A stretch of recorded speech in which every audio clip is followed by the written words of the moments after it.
Picture बघितला, 11 जणी घरी आल्या, वर्षभर जोरदार अभ्यास केला आणि पहिल्या झटक्यामध्ये 10वी झाल्या. ही स्क्रिप्ट आता थांबायचं नाही या पिक्चरची वाटेल, पण ही स्क्रिप्ट हाच पिक्चर पाहून आलेल्या 11 प्रेक्षकांच्या खऱ्याखुऱ्या आयुष्याची आहे.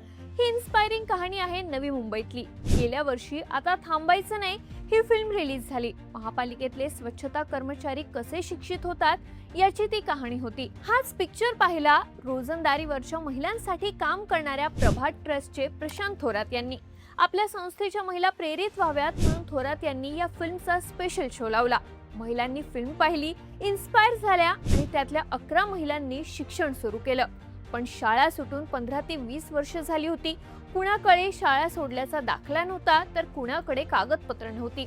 वरना नोकरी, घराची जबाबदारी, पोरांच्या शाळा या सगळ्या अडथळ्यांच्या शर्यती पार करत या 11 जणींची शाळा सुरू झाली. नवी मुंबईच्या स्त्री मुक्ती संघटना आणि प्रभात ट्रस्टची त्यांना साथ मिळाली. दर रविवारी घणसोलीत ट्युशन असायची. विशेष म्हणजे प्रभात ट्रस्टने त्यांना शेवटच्या 2 महिन्यात पगारी रजा दिली. त्या 2 महिन्यात सकाळी 11 ते 6 या वेळेत विशेष ट्युशन घेण्यात आली. या ग्रुप मधल्या अक्षदा गायकवाड यांनी तर आपल्या मुलीसोबतच 10वीची परीक्षा दिली. परीक्षा तर झाली, वेळ होती निकालाची आणि निकाल हातात पडला आणि त्या पिक्चरचा क्लायमॅक्स जशाच तसा खऱ्या आयुष्यात घडला. 11च्या 11 जणी दणदणीत मार्कांनी 10वी पास झाल्या.